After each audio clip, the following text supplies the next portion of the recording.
So the next one is sleep. So why sleep? If you don't get enough rest, you won't be able to perform your best. This is a quote I just came up with while making this slide. And the thing is that sleep is one of, and if not the most important aspects of your productivity. So if you don't get enough sleep, it's going to be hard for you to perform well enough because your body is not rested, it's just sleep deprived. So before I started this journey, my sleep routine was poor. I think I told you before. I'll go to bed around 12 a.m. to 1 a.m. and I wasn't really doing anything productive at that time. I'll just probably be watching YouTube motivational videos or movie, whatever. And at some point it hit me that I have all this time, like I'm going late to bed, that means I have time and then I'm using it wrongly. I'm not using it to prepare for my project, I'm not using it to prepare for exams. I had to think of something, a way to utilize this extra time I had. So I shifted my bedtime to about 9 to 10 p.m. and set my wake up time to about 4:50 a.m. So this way I could utilize my time while I was awake and rested, because it's really hard for me to just like get into that deep focus mode late at night because I had to sleep. You can't be sacrificing your sleep just to work for an extra hours of work and then wake up sleep deprived. It's not really going to be good. So basically, if you're not sleeping well, it will seep into everything you do. You wake up tired, your mood is going to be bad, you're going to still be sleepy, which means you're going to be less motivated to do anything productive. Which means you're either going to go back to bed or you're going to crave instant gratification activities like scrolling your phone, playing video games, watching Netflix, watching movies, whatever. And you're just going to be looking for something to give you that early morning dopamine because you don't feel good that you are sleep deprived. You just want to do something lazy. So you need to fix that problem you have. To fix that problem, you need to fix your sleep. It's not just about the amount of hours you sleep, it's also about what time you sleep and when you wake up. So your sleep time and wake up time has to be consistent.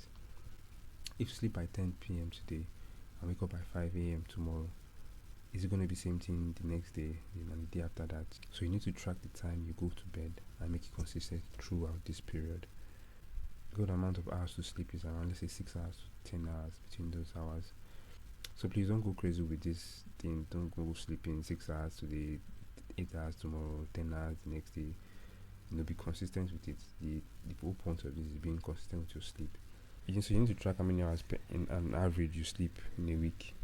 So to do that, you just go on average each day. You put down the amount of hours you slept. After a week, you divide it by 7 to get your average, and then from there okay, what's the amount of hours I usually sleep, and that's it. And then just keep it consistent. Try and keep it consistent. So this is a sleep cycle. So this is when you fall asleep into a deep sleep, and then usually in this part of the sleep you don't know what's going on. You usually have no idea of what happened in this part because you're just knocked out and deep into sleep. So this is REM sleep, when in a way you can come out of deep sleep into light sleep and REM sleep. This is rapid eye movement sleep, REM sleep. Usually you dream in this type of sleep, or maybe you might not dream here in this one, but usually yes, in this one you might dream. So I think there's sometimes where you would actually dream, and then there are like maybe 2 or 3 different types of different dreams, and then it feels like they're together, but no, it could be like you dreamt one here and dreamt about another here. So I don't know if you experienced it, but I have experienced something like that. Where you have like 2 different dreams that same night. You dream one here, you dream one here. You think they're together, but they are not. Like they are separate. So this is how you usually sleep. So when you go into sleep, you go into a deep sleep, and then the remaining of the night will probably be a mix of light sleep and REM sleep. And this REM sleep is very important because this is where your memories start to recall your memories, and then your learning, whatever you learn, start to actually like take effect on your brain. Your brain recalls what you learned, what you did that day or the night before, and starts to like implement into your brain. So if you're not getting enough of REM sleep, what you're learning, the things, your memories, your ability to recall things is, it's not really going to be as effective as it should be if you're not getting enough REM sleep.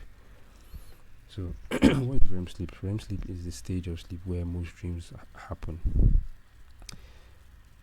Its name comes from how your eyes move behind your eyelids while you're dreaming. So during REM sleep, your brain activities looks very similar to your brain activities while you're awake. So this is REM sleep, primary dreaming stage. Eye movement becomes rapid, breathing and heart rate increases, limb muscles become temporarily paralyzed, brain activity is markedly increased. So slow wave sleep. This refers to deep sleep that consists of stage 3 of non-rapid eye movement sleep. It usually lasts between 70 to 90 minutes and takes place the first hours of the night. So, like I said, this happens like the first hours of the night, and then it lasts for about 90 to 70 minutes. And you usually do not know what's going on here because you are so deep in sleep and knocked out. And what happens here is like this is the deepest sleep state.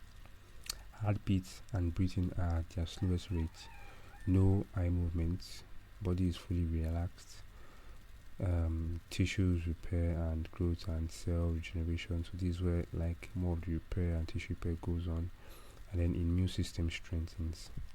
Actionable step to take from this is that to help you sleep better at night, to help you like adjust your sleeping routine, you have to stop taking afternoon naps. Because I'm not saying that afternoon naps are totally bad, but when they get too long, it can actually mess up what time you're going to sleep that night, because you need to sleep later that night, which may make you wake up sleep deprived the next morning. So if you're really, really tired in the afternoon and you feel like resting for a while, instead of taking a nap, you could just lie down for a bit and do what's called non-sleep deep rests.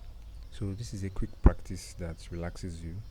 I'll leave a link in the description on a video by Andrew Huberman where he explained how to do this. So another thing to do is not eating late at night. When you have food in your stomach, it actually also messes up the way you sleep because your body is still digesting. You get? So not eating too late at night also helps your quality of sleep. Taking a quick shower at night, what I usually do is that when I feel sleepy, I just go take a quick shower and then come back to meditate right before bed. And then before you know it, I'm just like, once I lie down and rest my head, I'm knocked out. Setting a night timer to come up at 6 p.m. and go off at 6 a.m. So this, your regular light coming from your device, the regular blue lights, like shining white lights, that's not something you want to be looking at late at night. So you want to turn on something called, I think for some people it's called eye care. I think for others it's called night light. That yellow amber light coming out from your device that actually helps you, doesn't keep you awake and makes you fall asleep faster. It's actually going to help you, sleep well and not stay up late, and it doesn't mess up your eyes.